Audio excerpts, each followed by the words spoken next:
എല്ലാ നല്ലവരായ ട്രേഡേഴ്സിനും എല്ലാ ഇൻവെസ്റ്റേഴ്സിനും എല്ലാ കൂട്ടുകാർക്കും മറ്റൊരു വീഡിയോയിലേക്ക് ഹാർദവമായ സ്വാഗതം.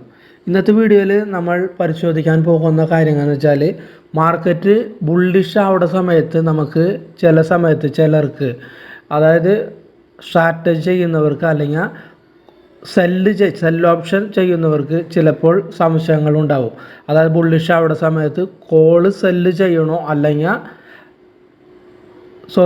പുട്ട് സെല്ല് ചെയ്യണോ അല്ലെങ്കിൽ കോള് ബൈ ചെയ്യണോ എന്നുള്ളത് ബുള്ളിഷ് ആവുന്ന. അതുപോലെ ബയറിഷ് ആവുന്ന സമയത്ത് കോള് സെല്ല് ചെയ്യണോ അല്ലെങ്കിൽ പുട്ട് ബൈ ചെയ്യണോ എന്നുള്ളത് ചിലർക്കെങ്കിലും സംശയം ഉണ്ടാവും.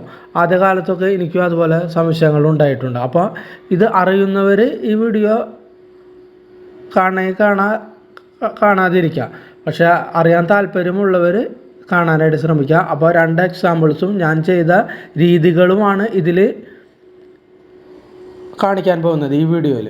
അപ്പോൾ ഓപ്ഷൻ ട്രേഡേഴ്സിനെ സംബന്ധിച്ചിടത്തോളം മാർക്കറ്റ് ബുള്ളിഷ് ആയാലും മാർക്കറ്റ് ഡൗൺ ബെയറിഷ് ആയാലും മാർക്കറ്റ് നാരോ റേഞ്ച് നിന്നാലും അവർക്ക് പൈസ ഉണ്ടാക്കാനുള്ള അല്ലെങ്കിൽ ട്രേഡിങ് ചെയ്യാനുള്ള ഓപ്പർച്യൂണിറ്റി ഉണ്ട്. പക്ഷേ ഒരു സ്വിംഗ് ട്രേഡേഴ്സിനെ സംബന്ധിച്ചോ ഒരു മീഡിയം ട്രേഡേഴ്സിനെ സംബന്ധിച്ചോ ഒരു ലോങ് ടേം ട്രേഡേഴ്സിനെ സംബന്ധിച്ചോ അവർക്ക് മാർക്കറ്റ് ബുള്ളിഷ് ആയാൽ മാത്രമേ അവർക്ക് പൈസ കിട്ടുള്ളൂ. അപ്പോൾ അവരുടെ മനസ്സ് എപ്പോഴും ഒരു ബുള്ളിഷ് സെൻറ്റിമെൻറ്റുള്ള മനസ്സ് തന്നെ ആയിരിക്കുള്ളൂ. അപ്പോൾ അവരത് കീപ്പ് ചെയ്യുക, കുഴപ്പമില്ല. നമ്മളെ മൈൻഡും ഏകദേശം ബുള്ളിഷും പോസിറ്റീവായിട്ട് ഇരിക്കുക ഇൻവെസ്റ്റേഴ്സ് അല്ലെങ്കിൽ സ്വിംഗ് ട്രേഡേഴ്സ്.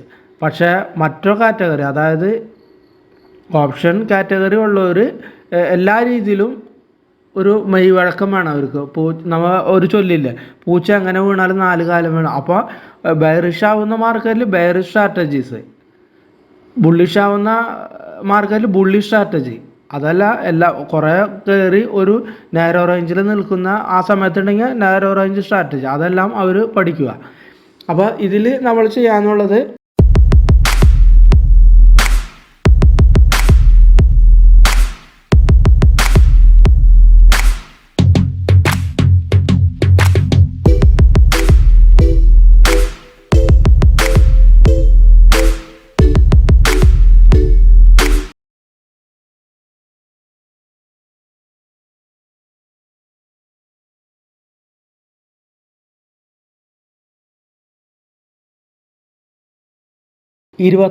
തീയതി, അതായത് ഇന്നലെ, അതിന് മുന്നത്തെ ദിവസം 26-ാം തീയതിയും 25-ാം തീയതിയും ഞാൻ ട്രേഡിങ് എടുത്ത ആ മെത്തേഡ് ഒന്ന് പരിചയപ്പെടുത്താനാണ് ഈ വീഡിയോ.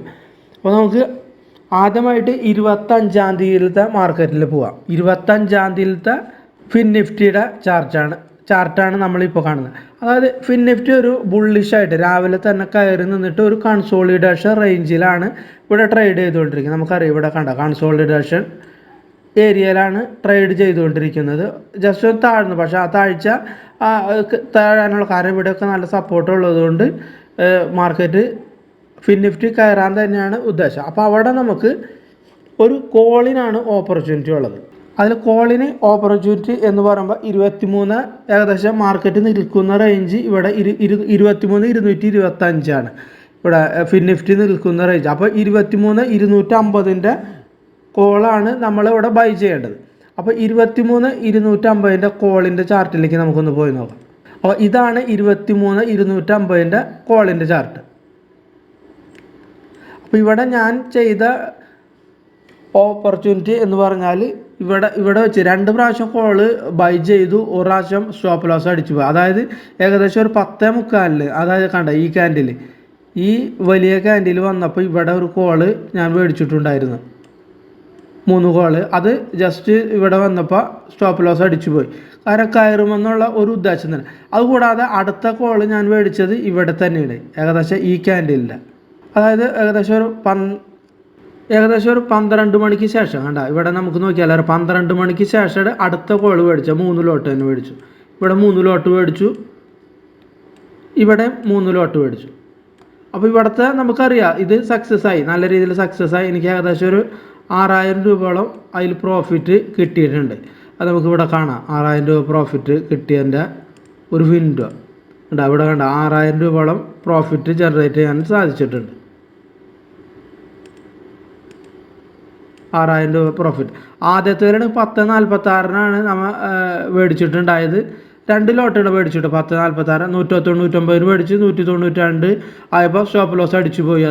അടുത്തത് 3 ലോട്ടാണ് മേടിച്ചത്. കാരണം ഇതിലൊരു നഷ്ടം നികത്താനായിട്ട് 195 റേഞ്ചിന് ഇവിടെ കാണാനായിട്ട് കാണിക്കും. നമ്മൾ ഒരു ഏകദേശം 250 ഞാനത് സെല്ല് ചെയ്തിട്ടുള്ളത്, മനസ്സിലായി. അപ്പോൾ അത്രയും അതിന് 250 മുകളിൽ 350 വരെ പോയി. പക്ഷേ നമുക്ക് അത്യാവശ്യം പ്രോഫിറ്റ്, അതായത് സ്റ്റോപ്പ് ലോസ് ഇട്ടിട്ടാണ് അത് കയറ്റിക്കൊണ്ടിരിക്കുക. അത്യാവശ്യം പ്രോഫിറ്റ് കിട്ടിയപ്പോൾ അത് വിറ്റുമാറിയെന്ന് മാത്രം.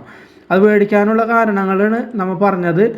ഈ വീഡിയോ അവസാനം വരെ നിങ്ങൾ കാണണം. കാരണം എന്ന് വെച്ചാൽ ഇനി വരുന്നത് സെല്ലിംഗ് ആണ്. എന്തുകൊണ്ട് സെല്ല് ചെയ്തു, എന്തുകൊണ്ട് ബൈ ചെയ്തു എന്നുള്ളതിനെ കുറിച്ചുള്ളൊരു വീഡിയോ ആണിത്. അപ്പോൾ ഇവിടെ നമുക്ക് കാണാനായിട്ട് സാധിക്കുന്നത്, ഇവിടെ നമുക്ക് ഇനി ഇവിടെ ബൈ ചെയ്യാനുള്ള കാരണങ്ങൾ നമുക്ക് 1 അവറിൻ്റെ ചാർട്ടും കൂടി ഒന്ന് എടുത്തു നോക്കാം. 1 അവറിൻ്റെ ചാർട്ട്, ഫിൻ നിഫ്റ്റിയുടെ 1 അവറിൻ്റെ ചാർട്ട് നമ്മൾ എടുത്തു നോക്കിയാൽ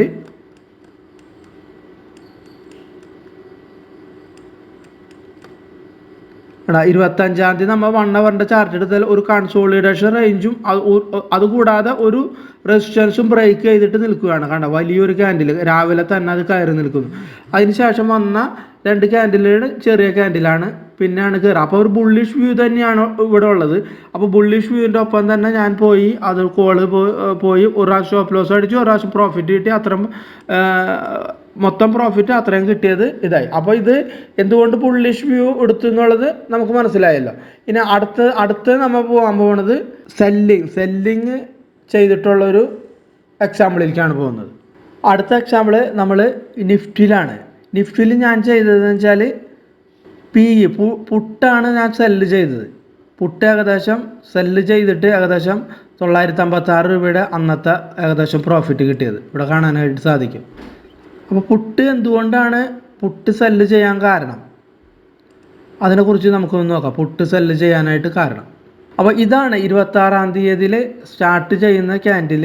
രാവിലത്തെ ക്യാൻഡിൽ തന്നെ റെഡ് ക്യാൻഡിലായിരുന്നു.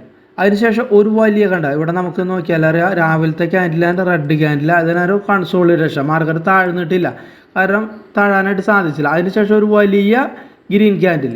അപ്പോൾ ഈ വലിയ ഗ്രീൻ ക്യാൻഡിൽ വരുമ്പോൾ നമുക്ക് പെട്ടെന്ന് നമുക്ക് ഒരു മാർക്കറ്റ് ഇന്നലെ, അതായത് 25-ാം തീയതി ഓൾ ടൈം ഹൈ കട്ട് ചെയ്ത് നിൽക്കുന്നു. അപ്പോൾ ഒരു ബുള്ളിഷ് വ്യൂ തന്നെയാണ് ഇവിടെ നമുക്കുള്ളത്.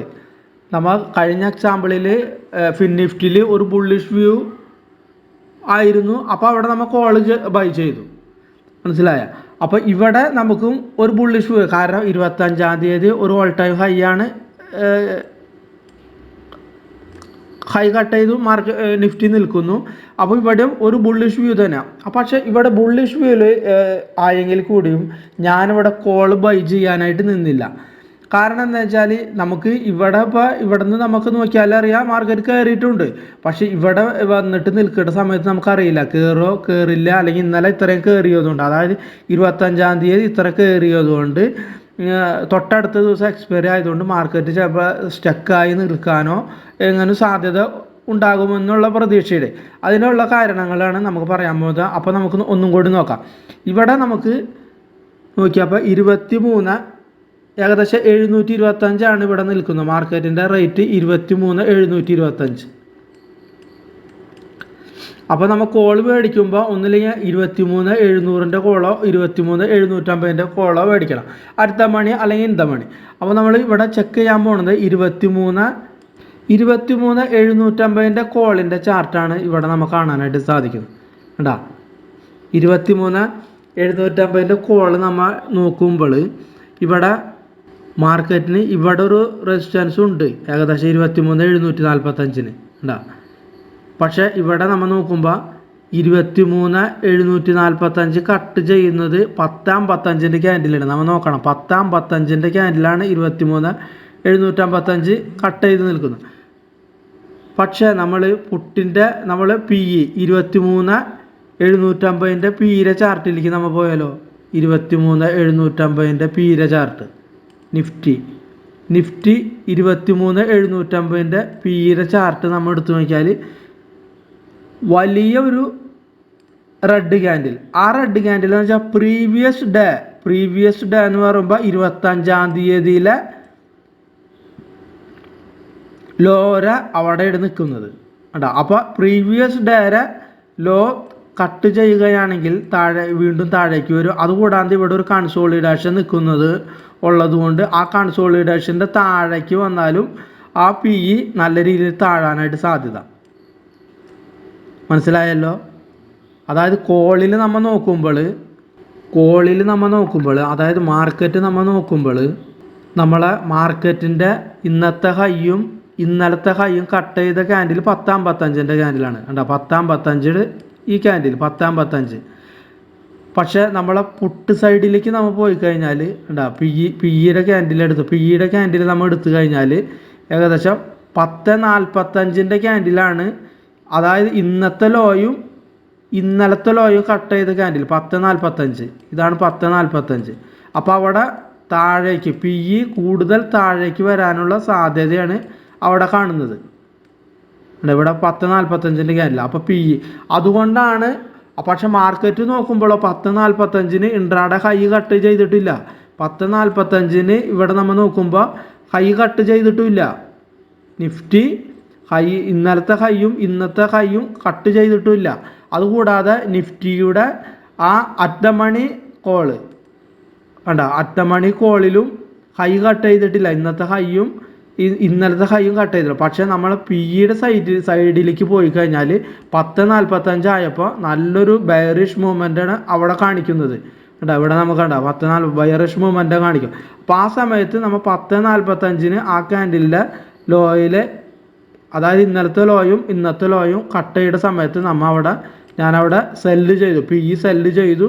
സ്റ്റോപ്പ് ലോസ് രണ്ട് രീതിയിലിടാം. അതായത് ഈ കൺസോളിഡേഷൻ്റെ ഈ ചെറിയ കൺസോളിഡേഷൻ്റെ മുകളിൽ, അതായത് 110 സ്റ്റോപ്പ് ലോസ് ഇടാം. അല്ലെങ്കിൽ ഈ കൺസോളിഡേഷൻ്റെ മുകളിലും സ്റ്റോപ്പ് ലോസ് ഇടാം, അതായത് 135. അപ്പോൾ ഞാൻ 135 ഇവിടെ സ്റ്റോപ്പ് ലോസ് ഇട്ടിട്ടുള്ളത്. ഏകദേശം എനിക്ക് 35 പോയിൻ്റാണ് ഇവിടെ ഞാനെടുത്ത റിസ്ക്. 35 പോയിൻ്റാണ് റിസ്ക് എടുത്തത്. അതുകൂടാതെ നേരെ താഴേക്ക് വന്നപ്പോൾ ഞാൻ സ്റ്റോപ്പ് ലോസ് ഒന്ന് മോഡിഫൈ ചെയ്ത് 110 തന്നെ വെച്ചു. അതുകൂടാതെ ഏകദേശം ഈ റേഞ്ച് വന്നപ്പോഴാണ് ഞാൻ കൺസോളിഡേഷൻ ചെയ്ത് വന്നപ്പോൾ ഇവിടെയാണ് വിറ്റത്. അപ്പോൾ ഇതിൻ്റെ സമ്മറി ഇത്രയാണ്. അതായത് നമ്മൾ മാർക്കറ്റ് നോക്കുമ്പോൾ, അതായത് ഇന്നത്തെ ഹൈയും ഇന്നത്തെ ഹൈയും കട്ട് ചെയ്തിട്ടില്ല. പക്ഷേ പുട്ടിൽ നല്ല ബെയറിഷ് മൂവ്മെൻ്റാണ് കാണിക്കുന്നത്. കാരണം ഇന്നത്തെ ലോയും ആ സമയത്ത് കട്ട് ചെയ്യുന്നതിന് മുമ്പും പുട്ടിൽ അങ്ങനെ വന്നതുകൊണ്ട് പി ഇ അവിടെ സെല്ല് ചെയ്തു എന്ന് മാത്രമേ ഉള്ളൂ. അപ്പോൾ ഇങ്ങനെ നമുക്ക് ഒരു ഓഫർ നമ്മൾ അർദ്ധമണിയിലുള്ള പി ഇ അല്ലെങ്കിൽ കോളിൻ്റെ മൂവ്മെൻറ്റ്സ് നോക്കിയിട്ട് ഏതിലാണ് കൂടുതൽ ചാൻസ് ഉള്ളതെന്ന് നോക്കിയിട്ട് അത് നമുക്ക് ഒന്നില്ലെങ്കിൽ പി ഇയിലാണ് മാർക്കറ്റ് ബുള്ളിഷ് ആണെങ്കിൽ പി ഇ സെല്ല് ചെയ്യുക. അതുപോലെ മാർക്കറ്റ് ബയറിഷിലേക്ക് വരുമ്പോൾ കോളിൽ ആണ് കൂടുതൽ ബയറിഷ് മൂവ്മെൻറ്റ് കാണിക്കുന്നുണ്ടെങ്കിൽ കോള് നമ്മൾ സെല്ല് ചെയ്യാം. പക്ഷേ ആ സമയത്ത് പുട്ടിൽ ചിലപ്പോൾ ബുള്ളിഷ് മൂവ്മെൻറ്റ് അത്രയ്ക്ക് ഉണ്ടാവില്ല. കാരണം മാർക്കറ്റ് താഴുന്നതിനനുസരിച്ച് ചിലപ്പോൾ പി ഇയിൽ നല്ല മൂവ്മെൻറ്റ് മുകളിലേക്ക് ഉണ്ടാവില്ല. അപ്പോൾ ഇത് രണ്ടും കൂടി നോക്കിയിട്ട് കൃത്യമായി പഠിച്ചിട്ട് മാത്രം സെല്ല് അല്ലെങ്കിൽ ബൈ ചെയ്യുക. അപ്പോൾ നമ്മളുടെ സക്സസ് റേറ്റ് കൂടുതലായിരിക്കും. ഇങ്ങനെ വരുമ്പോൾ നമ്മളെ ലോസ് ഏരിയയും കുറവായിരിക്കും. അപ്പോൾ ഈ വീഡിയോ എല്ലാവർക്കും ഇഷ്ടപ്പെട്ടു എന്ന് വിചാരിക്കുന്നു. ഇഷ്ടപ്പെട്ടിട്ടുണ്ടെങ്കിൽ എല്ലാവരും മറ്റൊരു സുഹൃത്തിന് ഷെയർ ചെയ്യാനായിട്ട് താല്പര്യപ്പെടുന്നു.